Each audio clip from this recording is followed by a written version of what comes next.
नमस्कार दोस्तों, यदि आप भी अपनी हथेली का विश्लेषण करवाना चाहते हैं तो स्क्रीन पर दिए गए नंबर पे संपर्क कर सकते हैं। ये एक लेफ्ट हैंड फीमेल पाम है। एज है आपकी 47 ईयर्स। सवाल थे कि बुढ़ापे में फाइनेंशियल स्टेबिलिटी कैसी रहेगी, संतान के साथ क्या रिलेशन रहेंगे, सेवा मिलेगी नहीं मिलेगी, बाकी जनरल आपके सवाल थे। तो यहाँ पर आपकी रेखाओं में क्या दिखता है, रेखाएँ क्या कहती हैं, कैसी आपके हाथ की रेखाएँ हैं, ये सारी की सारी जानकारी आपको इस वीडियो के माध्यम से बताने का प्रयास करते हैं। देखिए, सबसे पहले यहाँ पर आपके हाथ में दिखती है धनुषाकार रेखा। जब यहाँ पर ये रेखा हो तो व्यक्ति समझदार होता है, सही समय पर सही निर्णय लेने वाला होता है। ऐसा व्यक्ति जीवन में जल्दबाजी में आकर, किसी की बातों में आकर, गुस्से में आकर या फिर आवेश में आकर कोई भी गलत निर्णय कभी भी नहीं लेता है। तो कुछ ये लक्षण मुझे यहाँ पर दिखाई पड़ते हैं और समझ में आते हैं। बात करते हैं बाकी ग्रह पर्वतों के बारे में और रेखाओं के बारे में। देखिए, ये है आपके हाथ की जीवन रेखा। जीवन रेखा यहाँ से शुरू होती है और यहाँ पर समाप्त होती है। जीवन रेखा जनरल आपके हाथ में मुझको काफ़ी सही दिखाई पड़ती है, यहाँ से निकलती है। इस पर कोई भी क्रॉस नहीं है, कोई भी कट नहीं है, जो कि काफ़ी अच्छा संकेत होता है। अभी आप 47 के हैं और यहाँ पर एक ऑफशूट आया हुआ है। अगर इसकी एजिंग की जाए तो ये एज रहेगी मेरे हिसाब से लगभग ये रहेगी क्लोज टू 70। इसको आप 67 के आसपास समझ सकते हैं। इस एज में ऑफशूट आना यानी इस एज में मिलने वाली कोई फाइनेंशियल अचीवमेंट, व्यक्ति के जीवन में शुभ लाभ होंगे और व्यक्ति के जीवन में इनकम की ग्रोथ होना और व्यक्ति को अच्छे लाभ रहना, ये लक्षण मुझे स्वास्थ्य से, पैसे से, परिवार से इस एज के आसपास में समझ में आते हैं। फिर उसके बाद आपके हाथ में यहाँ पर अर्ली 70s में, इसको आप समझिए 71, यहाँ पर आपके हाथ में एक रेखा यहाँ पर गई है। तो ये ट्रैवलिंग करवाएगी और इस एज के आसपास प्रॉपर्टी जीवन में आएगी। ये संकेत हमको यहाँ पर आपके इस एज में समझ में आ रहे हैं। ओवरऑल जीवन रेखा पर यही दो ही संकेत हैं जो बड़े हमको दिखाई पड़ते हैं आने वाले समय के हिसाब से।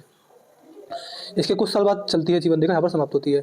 तो ये है आपकी जीवन रेखा का पूरा विश्लेषण, जहाँ जीवन रेखा पर मुझे आगे चल के पॉजिटिव साइन ही दिखाई पड़ते हैं, पॉजिटिव साइन ही समझ में आ रहे हैं।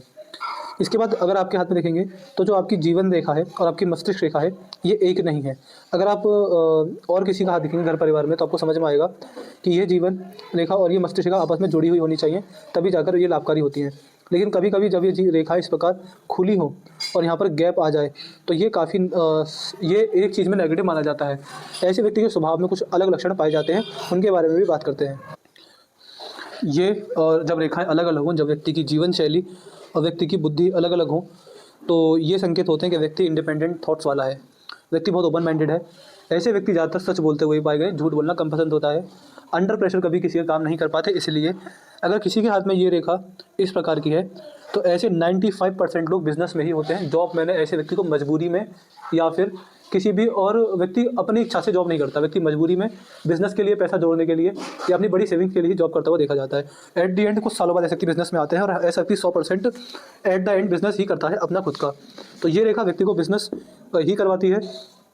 ऐसे व्यक्ति अगर लंबे समय तक जॉब में टिकते हैं तो अपने अपर लेवल जो मैनेजर्स होते हैं, जो सीनियर्स होते हैं, उनसे व्यक्ति के संबंध ज़्यादा बढ़िया नहीं रह पाते। ऐसे व्यक्ति धर्म को अपने अनुसार मानते हैं, हर धर्म पर विश्वास नहीं होता और कभी भी किसी पर आँख बंद करके भरोसा नहीं करते, जिस वजह से ऐसे व्यक्ति के साथ फ्रॉड, स्कैम, चोरी चकारी होने के संकेत काफ़ी कम ही होते हैं। तो ये तो हो गए काफ़ी पॉजिटिव संकेत। ऐसे व्यक्ति के नेचर में एक नेगेटिविटी ये होती है कि व्यक्ति जिद्दी बहुत होता है। ऐसा ज़्यादा अगर जिद करने पर आ जाए तो फिर किसी की नहीं सुनता, कोई बड़ा बूढ़ा समझाए, कोई समझाने आ जाए, व्यक्ति नहीं मानता। तो ये संकेत होता है कि व्यक्ति या तो जिद करेगा नहीं करेगा, अपनी मनमानी करेगा, तो व्यक्ति उस काम को पूरा करके ही मानता है। तो कुछ ये लक्षण मुझे आपके हाथ में यहाँ पर आपकी रेखाओं में दिखाई पड़ते हैं। हृदय रेखा आपके हाथ की बिल्कुल ठीक है, बिल्कुल बढ़िया है। इस रेखा में नेगेटिविटी यहाँ पर नहीं समझ में आती है। जिस तरह की ये रेखा है ये काफ़ी शुभ आपके कर्मों को लेकर यहाँ पर समझ में आती है। इसके बाद अगर ध्यान से देखेंगे तो ये है आपके हाथ की भाग्य रेखा, यहाँ से निकलती है, यहाँ पर समाप्त होती है। देखिए, भाग्य रेखा आपके हाथ में अलग अलग तरह की है। एक भाग्य रेखा यहाँ से है, ये इतनी मजबूत है नहीं जितनी मजबूती इस भाग्य रेखा में यहाँ पर दिखाई पड़ती है।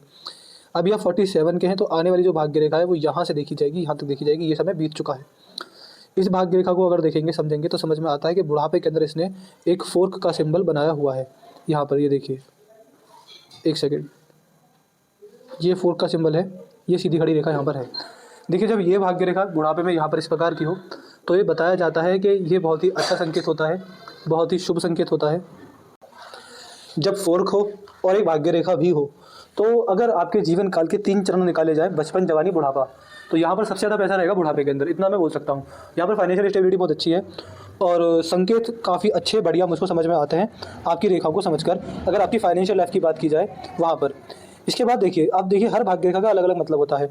ये भाग्य रेखा टेढ़ी आई है, यहाँ से आई है, यही भाग्य रेखा सबसे मजबूत आपके हाथ में समझ में आती है।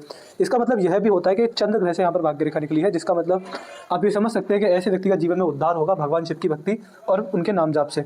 तो यहाँ पर इस बात का भी विशेष ध्यान रखना है कि आप जितना ज़्यादा हो सके भगवान शिव का नाम जाप कीजिएगा।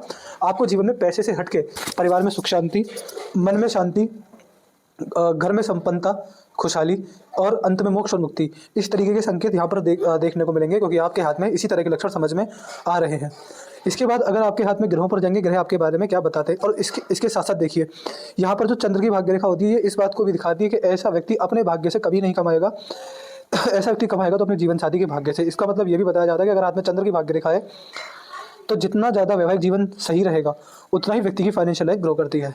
तो जितना ऐसा व्यक्ति अपने जीवन साथी के लिए ईमानदार रहता है, वही टॉप प्रायोरिटी रहते हैं, उतना ही व्यक्ति जीवन में अपनी फाइनेंशियल लाइफ में ग्रो करता है।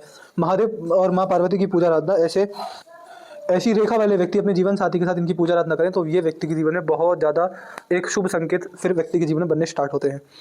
यहाँ पर अगर आपके हाथ में देखेंगे तो ये है आपके हाथ का शुक्र पर्वत। यहाँ पर आपके हाथ में सीधी खड़ी रेखा इन्वेस्टमेंट से होने वाले फायदों को दिखाती है।